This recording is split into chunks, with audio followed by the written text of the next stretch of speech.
一回去又来，昨天来，好像都没事，回去又痛。我说现在呢，完蛋了，我看到你我又好了。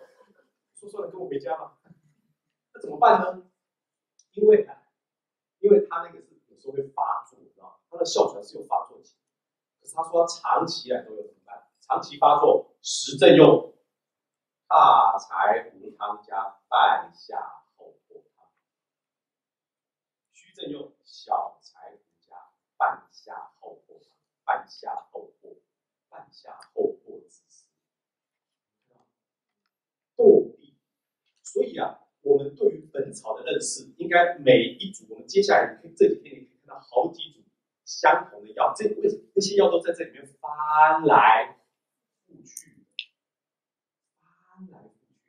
你看动力药，它就用一些动力药，因为喘是什么？喘是逆气，肺气要往下，它往上冲，有没有？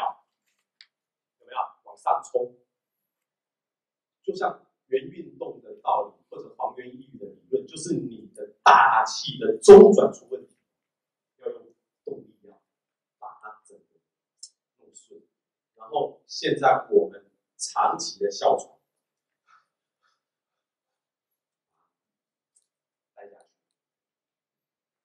大肠汤加半夏黄，小肠加半夏黄。好，鼻渊啊，实证跟虚证啊，实证就是你的痛。一般来说，我先讲几个，实证跟虚证在于你有没有实，要分阴跟阳。一般来说的是阴虚，阴虚跟阴实，阴实就是什么？痰比较多，水比较足，有没有？前面不是讲大柴胡汤有去水的大黄吗？有去水的子实吗？他把那个要蓄水的都踢掉吗？表示他水比较多。今天这个人来，哮喘，脾涕，痰水，这个水我讲起话来咕噜咕噜的，甚至他咳一下、喘一下都有什么水积生，那什么痰，整个痰饮非常严重。痰者有形之物为阴，阴者多者阴实，实证我痰比较少，我虽然有喘，可是我喘的时候我感受不到那个痰的力量，我感受不到它肺积了很多痰，我感受不到它的水饮很重。水饮者阴也，没有阴叫做阴虚嘛，所以叫虚症，这样，它的虚实这样。当然啦，体格壮硕者为实，体格瘦小者为虚，也可以这样看。可是在我刚不是前面分析大柴胡跟小柴胡的差别吗？我以前的口诀叫做小柴胡去人干加黄药石，就是大柴胡。人干嘛？人参跟炙甘草去掉人干，有没有？人干啊，人干就是比人渣还要成型的叫人干。没有，这个好记，人干去掉，加上黄药石，你懂吗？黄药石是谁？东邪，对吧？倪海厦先生他以前说他就是东邪，因为他住在美国最东边的海，还要往外更东了，他是美国最东的几乎。他的诊所旁边叫甘斯维尔角，那里有一个岛上是发射太空梭的，因为那附近都没有人，它是很东的海上，你看他住在海上的一个岛，有没有？大家看过金庸小说吗？黄药师是住在哪里？东海上的桃花岛，所以他就是岛主啊。然后邪不邪？老师说他是很邪的。你看过老师的文章吗？对啊，他骂人的时候，有没有？他的个性脾气什么？他其实有一股邪气啊，自己讲的，不是我讲的，我没有办法，是老师自己讲，他是东邪啊，东邪。黄药石，大黄，芍药，子实，小柴胡去人干加黄药石变成大柴胡，就是这样啊。好，所以我们只要把每个方剂里面的药都拿来慢慢看，那个方剂的体会就会很深，用的就会很好。那我们说，再看鼻渊，一般的鼻渊呢，荆芥连翘汤，这是十方的后四方派，荆芥连翘汤。鼻息肉清心仪清肺散，肥胖防风通肾散，这几个都是后四方派用的。那我们啊，在诊所的时候也都有准备这些药啊。一般的鼻渊啊，流鼻涕多用荆芥连翘汤，已经鼻息肉了用心仪清肺散，肥胖用防风通肾散，大概是这样。这个后四方派有个问题，就是我们不太能够透过单位药的探讨，因为很多后四方派是怎么样，药味太多，多到很难分析。经方药检地转，它有一个逻辑性，我们在做这个整个电脑的这个过程，发现哇，经方非常有逻辑性，十方的有时候就比较没有那么好找。好。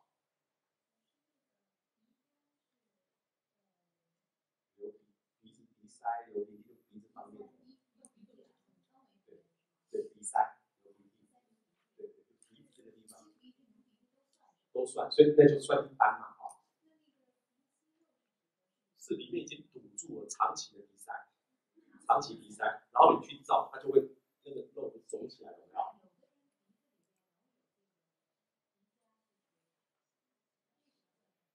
你说鼻甲，鼻屎多，鼻屎多。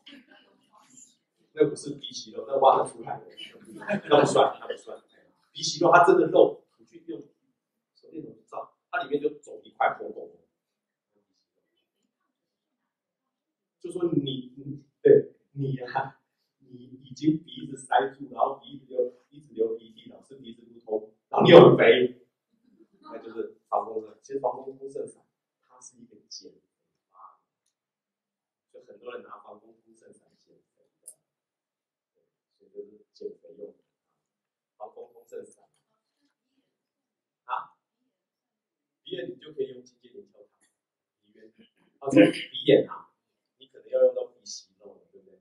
鼻炎常年的鼻子的问题，鼻炎我们后面还会看，但是这里面可以这样看，这一张啊是我的学生在诊所里面看感冒的基础而已哦，一定要这一张。那里面的药是不是比较多、比较复杂？当然我们一层一层嘛，对不对？好，后面还有更多。好，那这个就是我们的呼吸系统及感冒相关的方式。好，我们来往下看看。接下来啊，我们来看到这个，哎呀，咳嗽。哎呀，这一张啊，你看我说还有更细的，有没有？我说我们治咳嗽啊，还可以看得更细。来，这一张大家都有看到啊，在第几页？第7页。好，看到。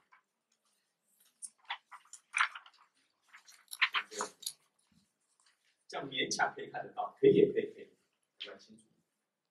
咳嗽，各位，我们在今天一般我们日用的有没有？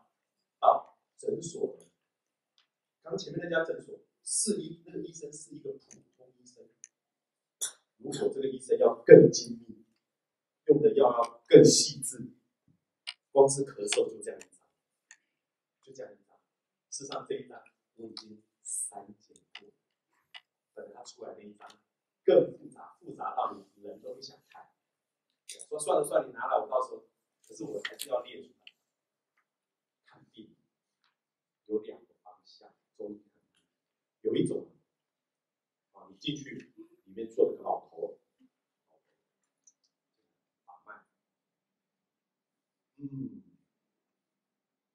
肺气虚，中周失调，下焦虚，心肺，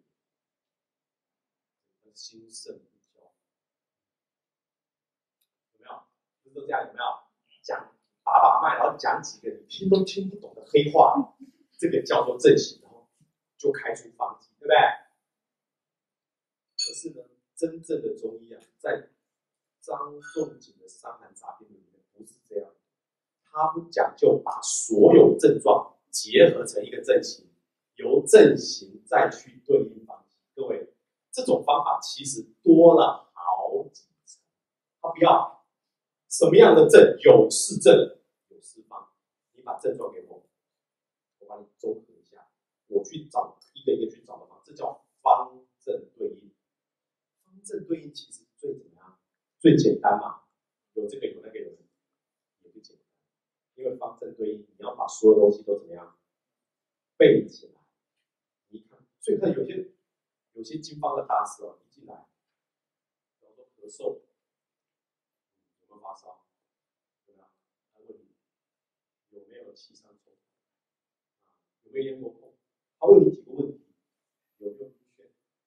有没有滋润？他不是一直问问题吗？他在干嘛？他心里面有一张这种表，他问几个问题要做出来，很快哦。那个大师一般不像我们看，像我们那种，如果像我一开始看病生意不好，一个病人都聊来聊，聊到病人都想走，我有事要走，不要聊，无聊嘛，我就找你多聊一个。可是等到变成名医了，有没有？我没有时间了，讲还没2句，好，下一位，医师，你还没讲话，真的吗？那再坐回来问一下，已经变成名医了。可是真正的名医就问你几句话。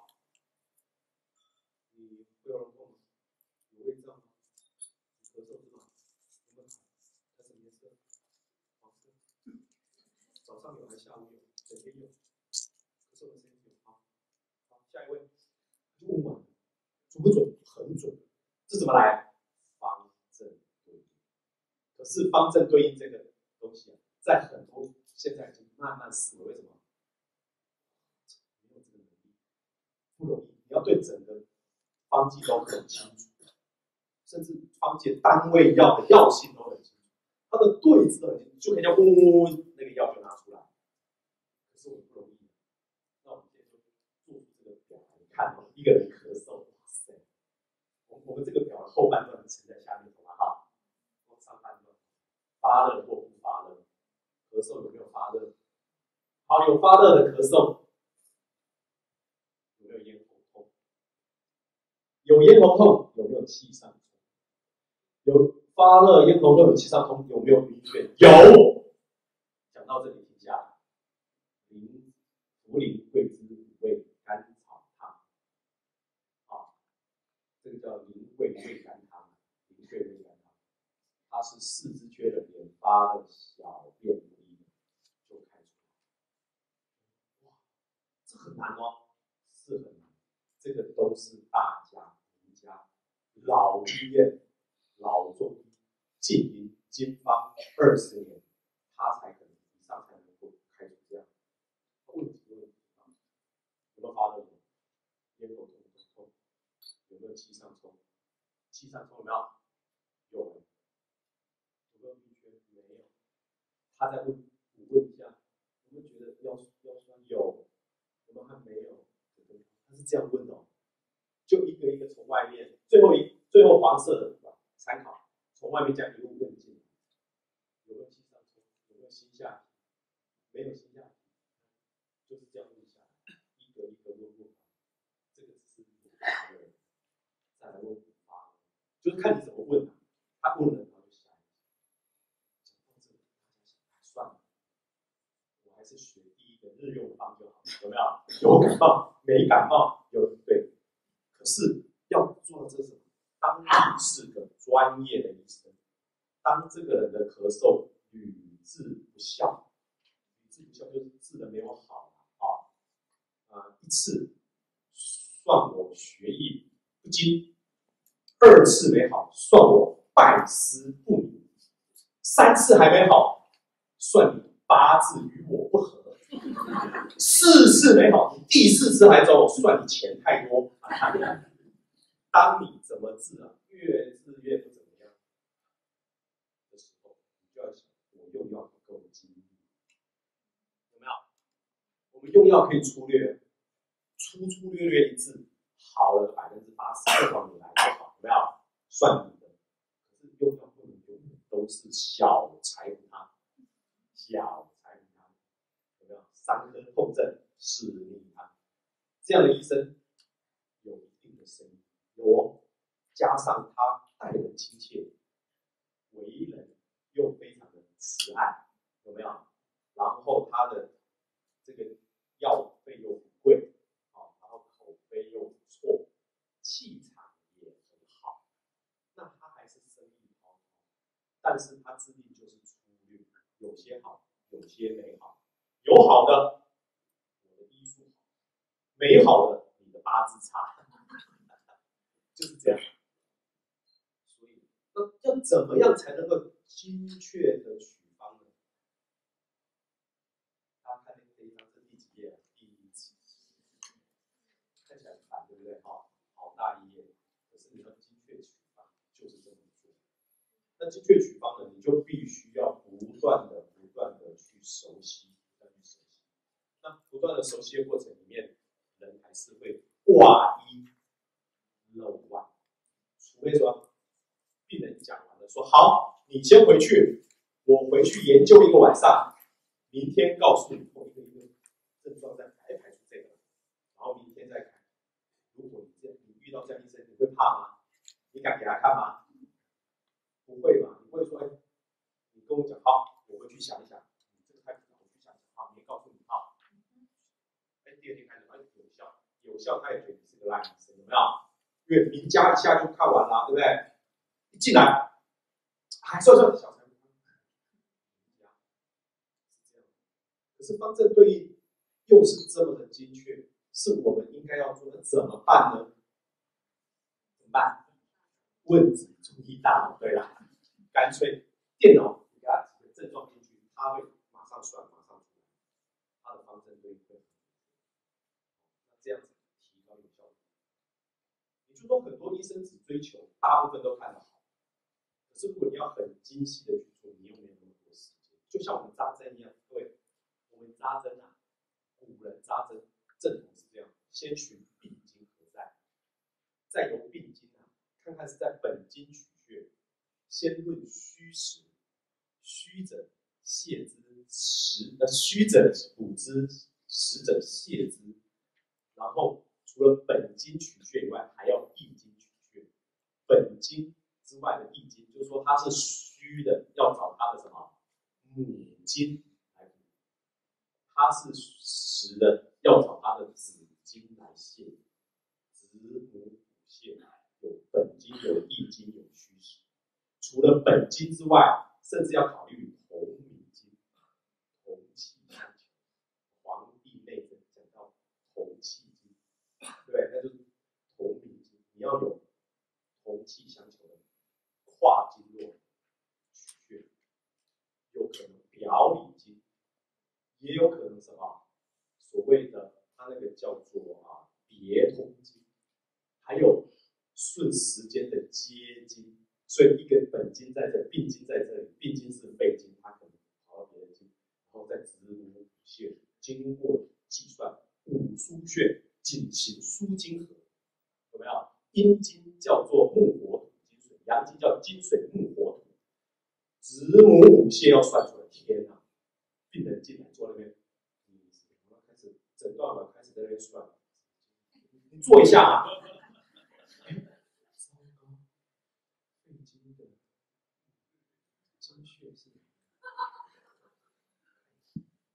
等一下，我算一下，你坐一下。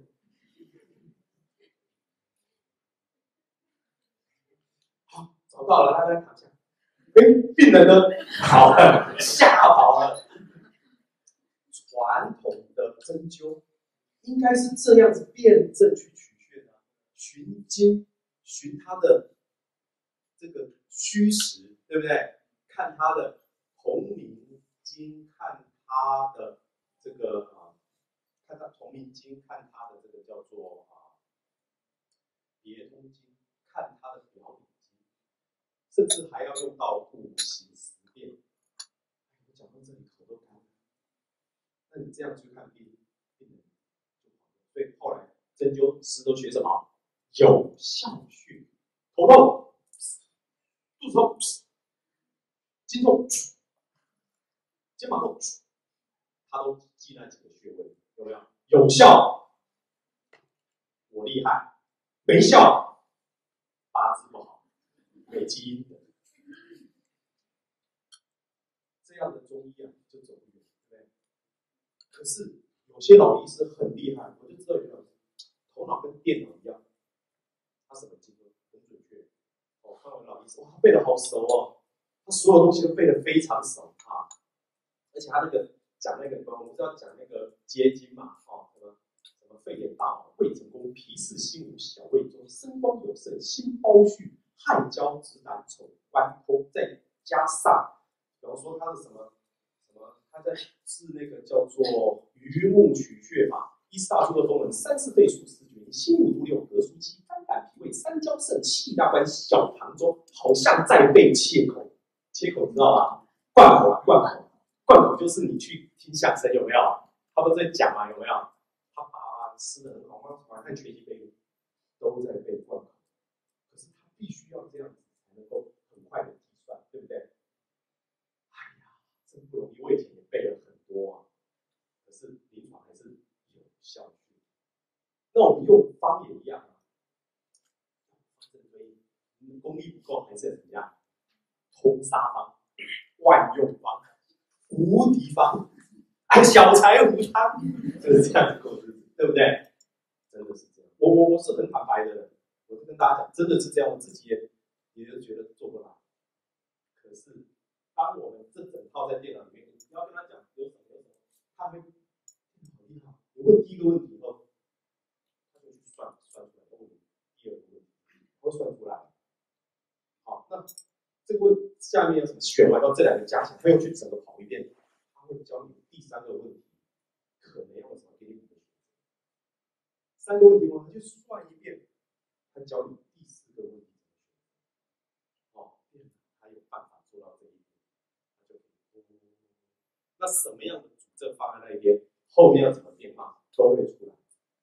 那你就是一个有50年以上经验的经方老医师，你的方针对你已经做到这样。所以啊，在我们诊所里面那个很年轻的。这个女生病人看到就想走，因为长得很漂亮的年轻医师坐在那里，讲话还蛮凶，还蛮有道理的，然后开出来发，哎呦，吃下去效果很好，还有好多很好的医案，现在变成好比老中医，为什么？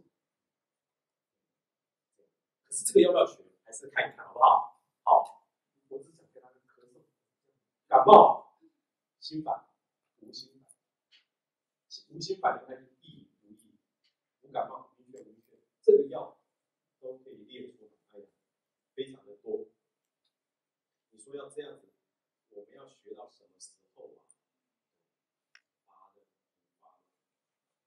因为我现在是讲的，我从前面已经从很容易学的，到比较专业，到这个已经是到我们都不太容易背起来，对不对？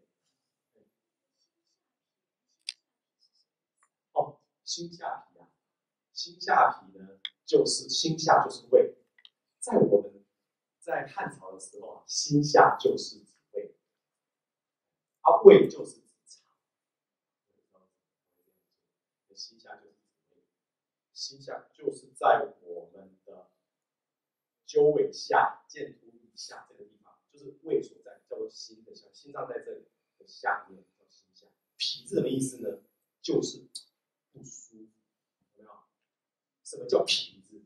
痞子就是看了就不舒服，那叫痞子。心下痞就是心下的那痞，看了就不舒服，就是心下很不舒服，叫心下痞。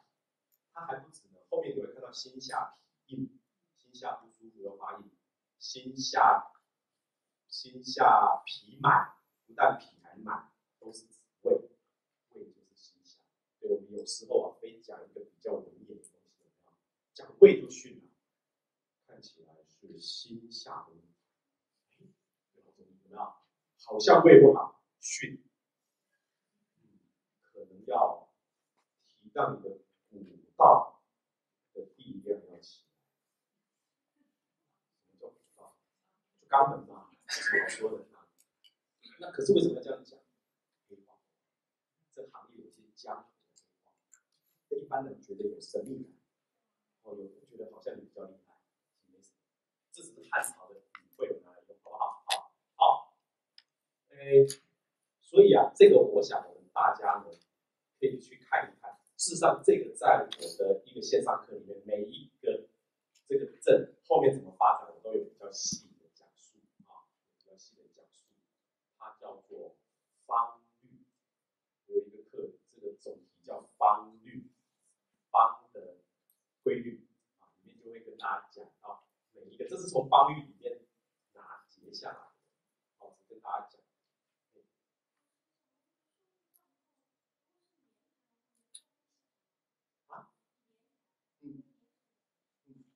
能够算。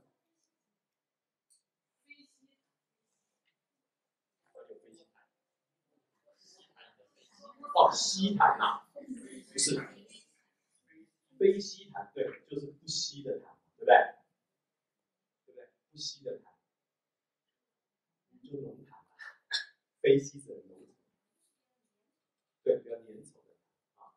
其实这个我都不用讲，大家看都看得懂，对不对？只是我们要怎么把它背起来，我是真的背不起来。好，对不对？那可是如果你要找到更精细的解答，其实也可以把这一张，不是把一台电脑吗？跑出来这样问有没有？以为你在打题案，其实你在看小抄，小抄啊。所以你看咳嗽啊，它用的方剂啊非常多，甚至你看哦，无发热、痰不多、无咽喉痛、无心下痞、无频尿，频尿用八味地黄丸也治咳嗽，是哦，虚症的长期的咳嗽可以用到八味，而且后面这个叫方性，这个方是属于寒、属于热、属于补、属于泻，方性，我把它列出来。好，所以咳嗽有寒咳，也有热咳。好，这个我想我们就讲到这，反正这个大家都可以看，自己可以看得懂，我就不需要多说哈。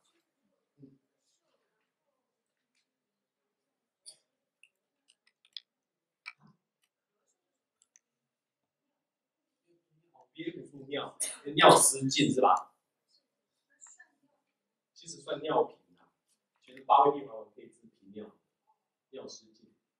八味地黄丸啊，事实上对于我们的小便很有关系。我们后面会有一个专章，专门讲从6味到8味到10味，这个非常精彩。有的诊所，其实每个诊所都有它的出货之道。有的诊所什么人来都吃地黄丸，听过这种诊所吗？我一个朋友啊，他在台北开一个诊所，谁来？小儿6味什么8味、10味，然后曲奇地黄丸、麦味地黄丸、这个淄博地黄丸，反正就是地黄丸，好像他们是地黄丸专卖店一样，每个人都吃。这样治病成吗？成不成？生意滔滔，生意好的不得了啊！所以今天我们这次教的每一部分都把它发扬光大，你都可以开这样不错的店啊！所以这是这样。好，那我们再往下看，除了咳嗽，其实应该开始来玩一下那个。好了，现在3:24，再看下一个。哦，下一个这个很有趣的一个东西。我们刚刚不是说啊，咳嗽吗？啊，咳嗽用到这个经方更细的方针根，有没有？有人说我不吃这一套，我是另外一派。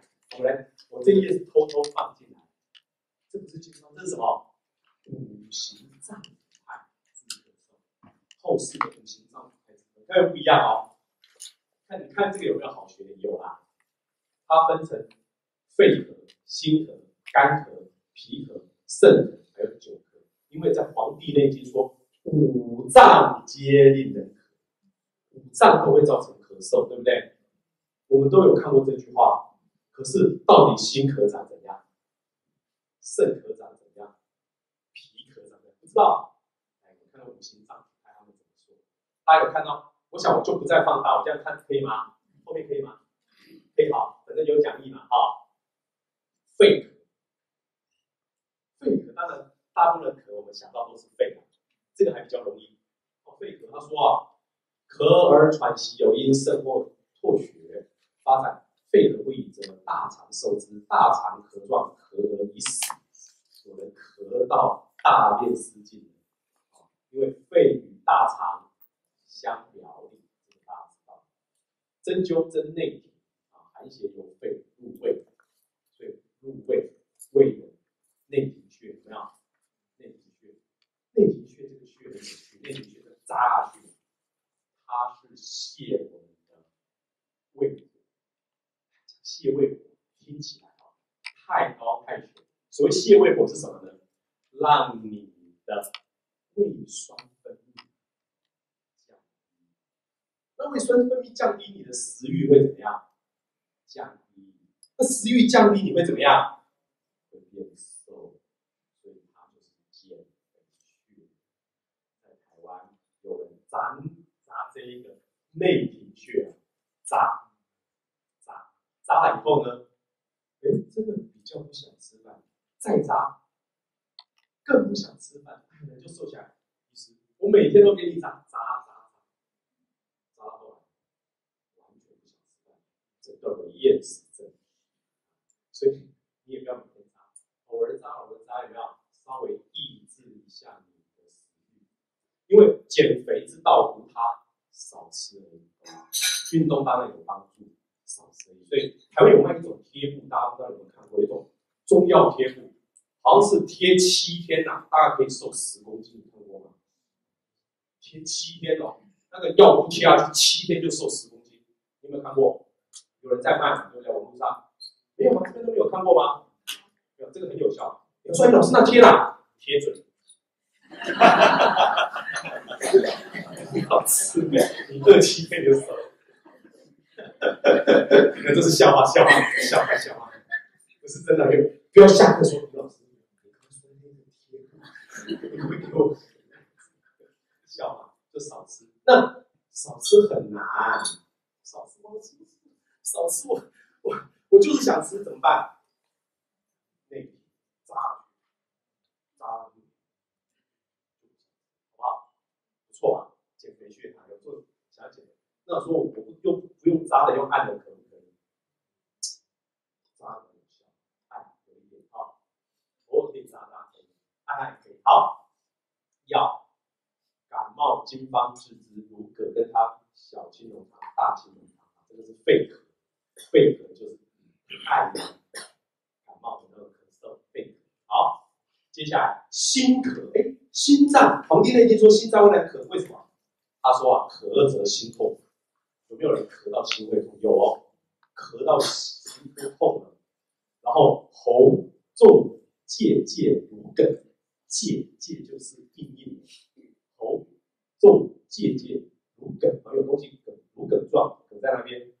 甚则咽肿喉闭，这个意思就是说他这个咳到后来是在咽这边会肿起来，然后会觉得这边紧紧，好像有什么东西卡在那里。发展心咳不已则小肠受之，小肠咳胀，咳而失气，气与咳俱失。这什么意思呢？就是说如果是心咳，心与小肠是什么？相表里，那相表里会怎么样？会放屁。如果一边咳一边放屁了吗？这个就是心咳的特征，就是在这个不是我乱讲，这个是在我们的《黄帝内经》。那怎么办呢？针神门，神门穴是我们心经上手少阴神门穴，然后要用千金当归汤，然后我们再看干咳我们再看看五脏到底人家是怎么治咳，这个是另外一派，不是经方派，是五行脏腑派，这是另外一个门派，我们看一看好不好？好，大家长见识，看看人家怎么做，特别拿一个出来看。干咳咳则两胁下痛，肾不可以转着两下，就是说胁热痛，咳到肋骨都发痛。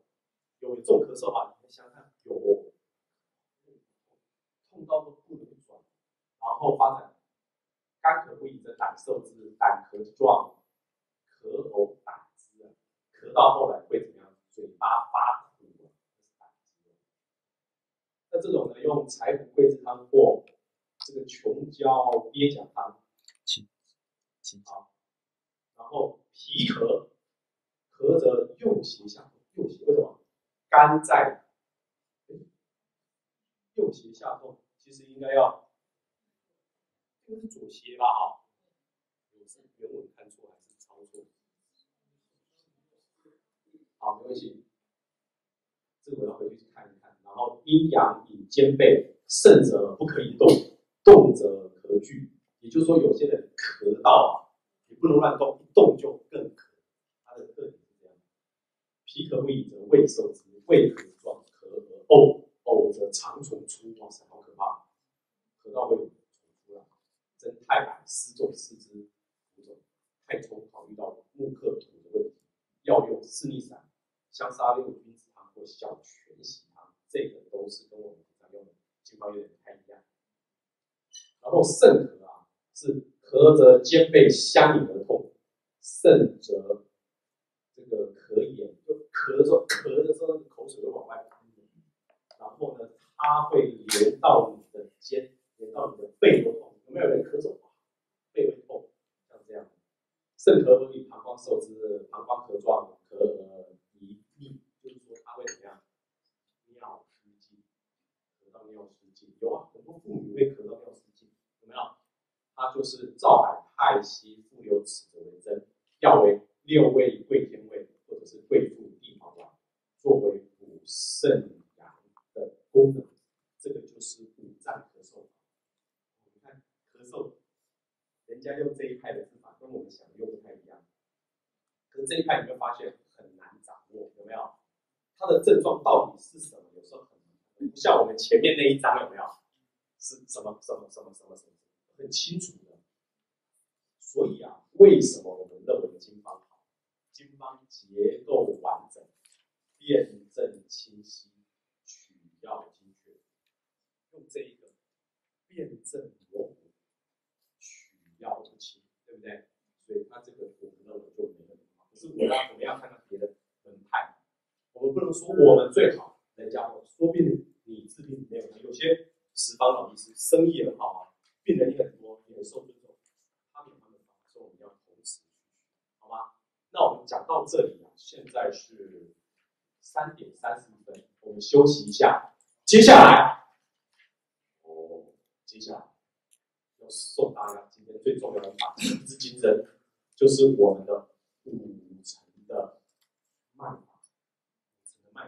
好，那5层脉法，以前我们一个老师说，江湖上出来讲脉的多为骗子。为什么？他说脉不能讲，脉只能跟着老头在旁边一直打，有一天你就成功。